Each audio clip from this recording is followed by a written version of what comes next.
I'd like to call the meeting to order. As a reminder, please note that board meetings are being recorded for the convenience of those unable to attend. The recording and closed captioning will be posted on the BERS YouTube channel following the meeting. Alex, please call roll.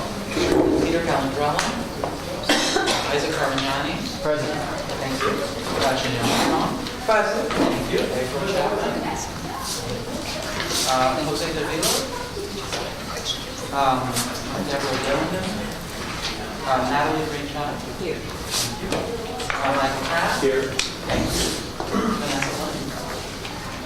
Gary Lennon. Here. Thank you. John McCarthy. Here. Thank you. Donald Nesbitt. Thank you. Missy Bowes. Here. Thank you. Gloria McCasker. Thank you.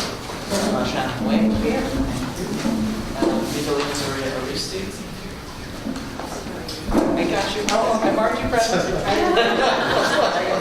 All right, we have a quorum. The first order of business is calendar item number 1, noting the minutes of the meeting of the Board of Retirement on November 28, 2018.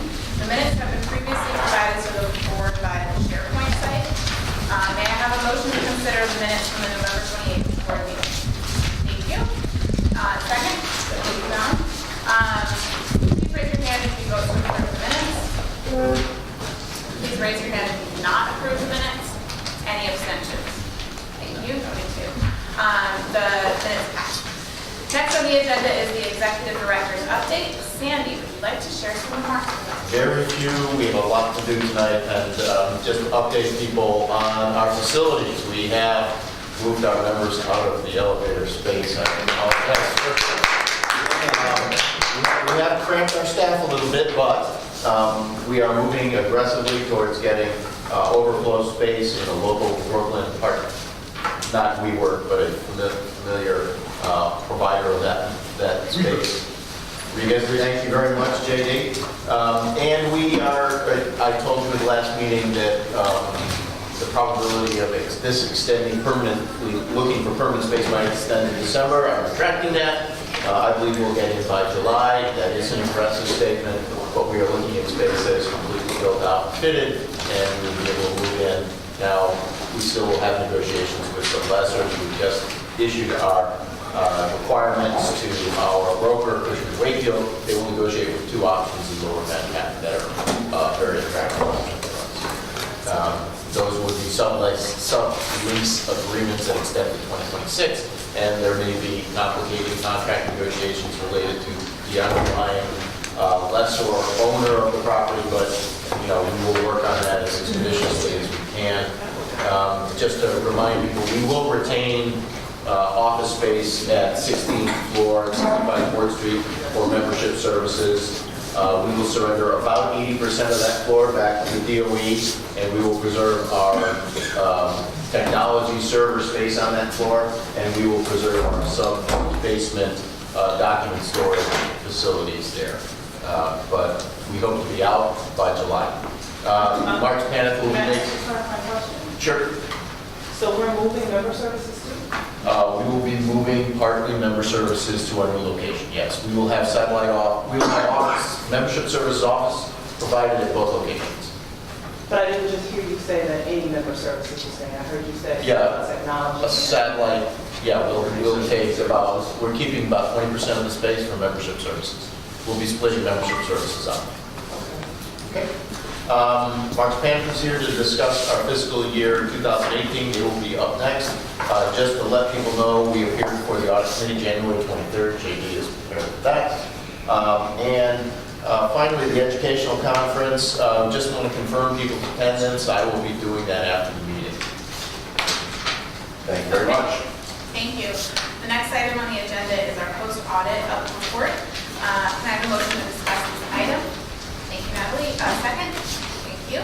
JD, can you introduce the firm?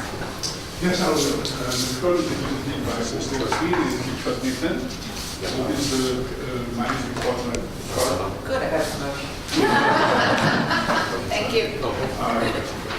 You all have received last month, this report, and it also was posted on the SharePoint.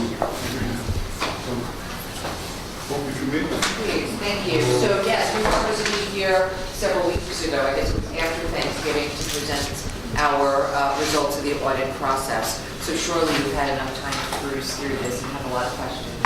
So please, I'm kidding. Alongside me is Richard Nathan, who does the technology review of the systems.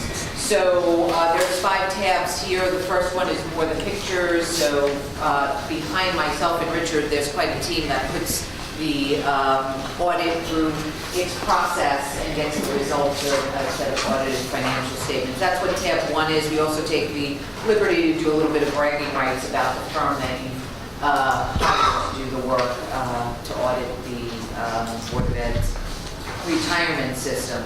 So I really have to go through, and I'll do it at a very high level, tab 2, which is the required communication for those overseeing the financial reporting process, and that's all of you who are in front of me. So we completed our audit of the combined financial statements, and just a little bit of education. The combined financial statements of the Board of Education retirement system includes the financial statements of the qualified pension plan, is known as the QPP, and the tax-deferred annuity program. They're combined, they're not consolidated, they're each separate. One is more of a defined benefit plan, while the other one is like a 401k plan. So when you see the financial statements, you see them in 2 separate columns, and they're combined. And so the required communication really is on the next page. We've done our audit in accordance with generally accepted government auditing standards, but the financial statements are in accordance with GAAP, generally accepted accounting principles, and those accepted in the United States of America. I have to give you a little humor through some of the boring information about accounting, right? So tab 2, page 2, just really highlights for you, if you have it in front of you, but it highlights for you our timeline. And really what you should take away from this is we are under a certain timeline to get financial statements to the City of New York, and the financial statements are rolled into the overall city's financials. But we have communicated on a post-audit basis to all of you, and that was done through email, what we planned on doing. The scope of our work didn't change. We've now been with the system 3 years. This is our 3rd year running the audit. And at least you can see not only through the timeline, but through the results of the audit, which are all in tab 2, that there were no audit adjustments. We've had one enhancement to internal control policies, which I'll just highlight. And Richard, who oversees the technology side, has some follow-up from prior year that we'll talk about. But overall, the audit went very well. The date in here is the original date. We were supposed to meet with you back in November. But JD had said, do you want 10 minutes or do you want a half hour? So I chose the half hour. Unfortunately, you got to do 10 minutes. Oh, I So sorry. Oh my goodness, I would have done this in November. That was supposed to be the payback. With that, everything did go well. And I'm going to move into tab 3 is the no material weakness letter, which means that based on the control testing we did do around the system, we found no material weaknesses or significant deficiencies. And really what's in tab 4 is your enhancements to control practices. And we did have one what we consider to be operational from a financial statement perspective, unlike the ones that Richard will highlight in a moment. And really here what we were seeing was a deficiency, not significant, but a deficiency in the controls around ensuring that participant contribution deduction codes for both the QPP and the TDA actually speak to one another from B3, which is the system at BERS level, to FISA. It is all reconciled, and it has done a catch-up. I guess we found the error in the middle of the year, and so now there's an exception report that's looked at, and so all of those that were not caught up, or should I say FISA were not caught up, are now caught up, pardon me. So you'll see management agreed with the comment and put in processes to look at the edit report and make sure that any changes that participants made were actually moved. So that was 8 minutes, now you have 2. Okay, I'm done. Are there any questions? Oh my goodness. Good afternoon, everyone.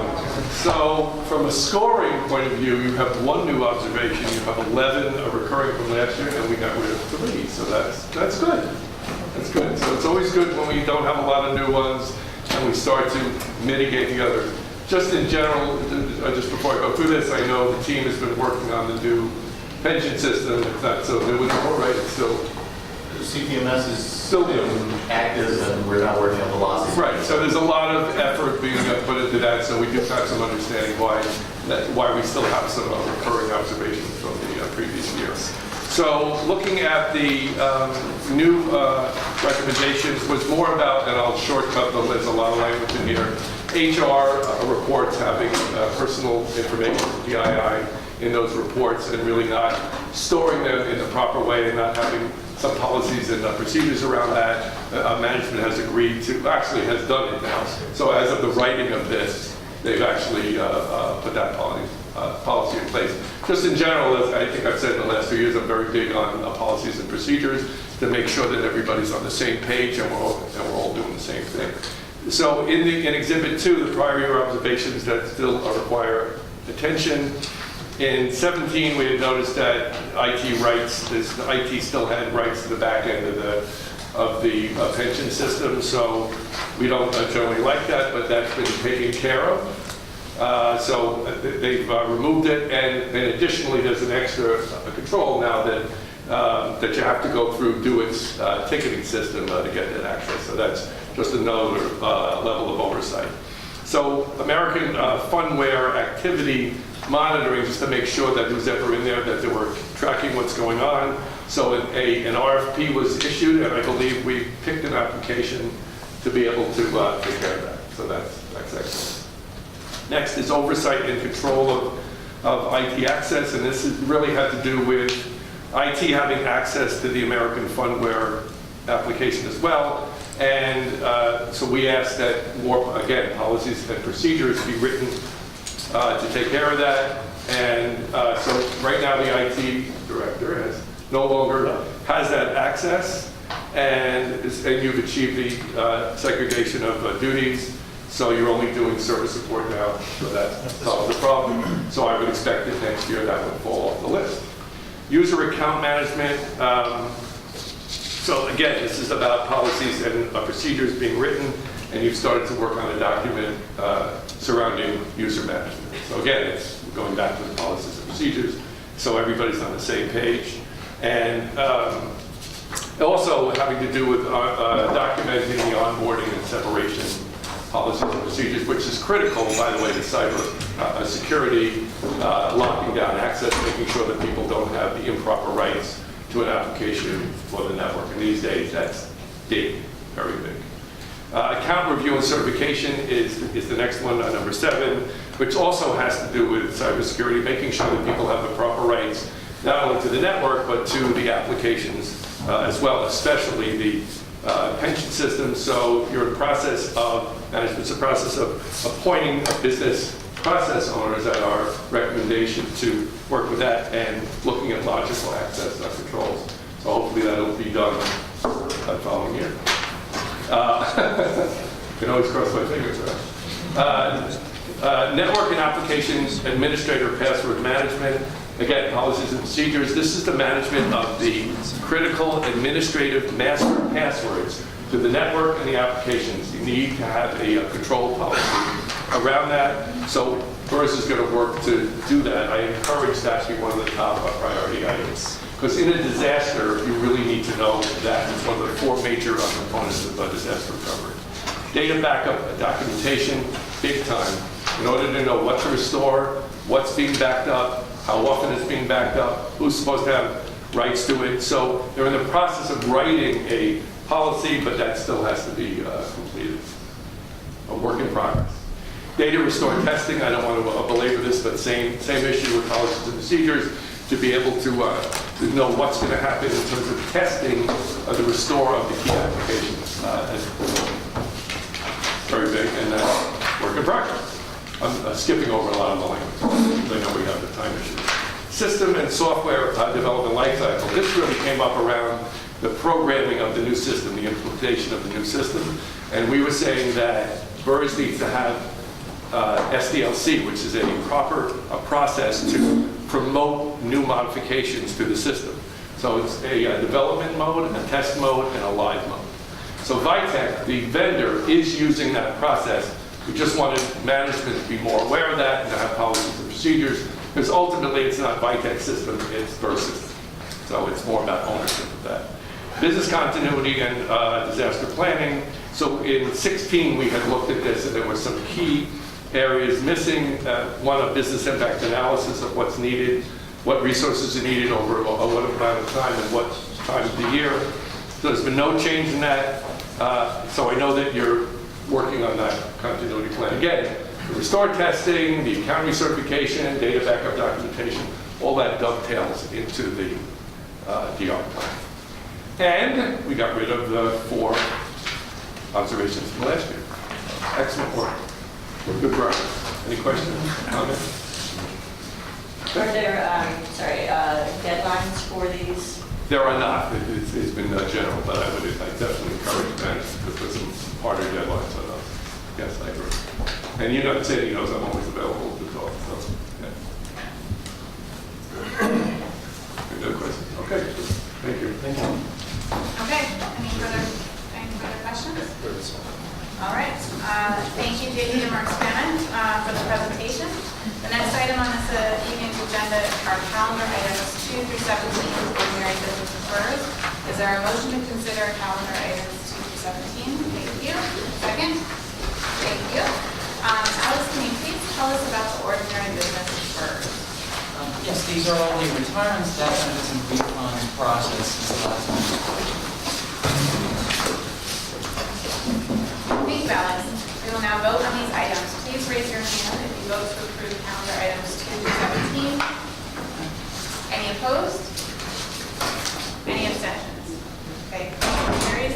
The next item on our agenda is calendar item 18, authorization to amend the administrative budget for fiscal year 2019 for the Board of Education Retirement System. Is there a motion to consider this resolution? Thank you. Second? Thank you. Daniel, can you tell us about this resolution, please? Sure. For the last 2 months, we discussed adding commissional heads to help with the backlogs and government transactions and SCP. Around that session of seating workbook that's sitting the ongoing process. So the temporary space we have, starting in January, we'll have room for the conditional heads. So this would not be an increase in the budget amount. We shift money from OPS, not being spent to PS. So it's proof 15 heads going forward. Any questions? Okay, thank you, Daniel. Ready to vote? Let's do it. All in favor? Any opposed? Any abstentions? Motion carries. Yes, of course. The next item on our agenda.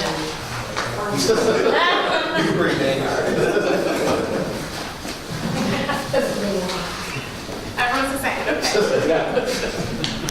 Did that go a lot differently than last time? Okay, I was here for that. We went a lot. Yeah, okay. Yeah. The next item on our agenda is calendar item 19, authorization of the controller of the city of New York to invest, sell, exchange the funds of BERS. Is there a motion to consider this resolution? Yes, thank you. Second? Thank you. Each year, the board passes a resolution authorizing the controller's office to invest, sell, and exchange the funds of the system. Antonio, can you please tell us about this resolution? Absolutely. So every year, all of the 5 New York City systems authorize the comptroller's office to invest, be the investment advisor on behalf of the New York City systems. This time, we're asking for an extension of 3 months. This is what Teachers Retirement System and the Police Pension Fund, how they typically authorize the comptroller's office. As we're considering how to best serve you all and kind of get you the information that you need, we're hoping to use this time to increase the transparency and document sharing that we believe we need from the comptroller's office. And so we're hoping to have a kind of a fruitful discussion. In addition, you guys saw what happened with the item that we discussed last month, and not getting information we felt in a timely fashion. And so we hope during this time period we're able to develop kind of a good relationship on how to best share information. So that's where we're at, the 3-month extension this time. Questions? So what I'm getting, Antonio, is rather than doing a year request, we're doing a quarter request to sort of tell the controller's office, hey, we have some say-so in this process. I would say that. And my words. Not yours or Any other questions? Okay. Let's vote. All in favor, please raise your hands. Any opposed? Any abstentions? The next item, motion passes. The next item on the agenda are the investment items. May I have a motion to enter executive session? Thank you. Second? Thank you. All in favor? Any opposed? Any abstentions? Motion passes. Now, we are now in executive session. Please turn off the camera. Camera's on. Thank you. We are back in public session. Alex, can you report the board's actions during the executive session? Sure, during executive session, the board voted to adopt the following items. Calendar item 20, authorization of the controller to commit a portion of the private equity portfolio. Calendar item 21, authorization of the controller to commit a portion of the real assets portfolio. Calendar item 22, authorization of the controller to proceed with the fixed income annual implementation plan. Calendar item 23, authorization of the controller to proceed with the alternative credit annual implementation plan. And finally, calendar item 24, authorization of the controller to commit a portion of the private equity portfolio. Thank you, Alex. Okay, that concludes our agenda for this meeting. The next regular meeting of the BERS Board of Trustees will be held next year, January 30th, right here. Can I have a motion to adjourn? Thank you. Second?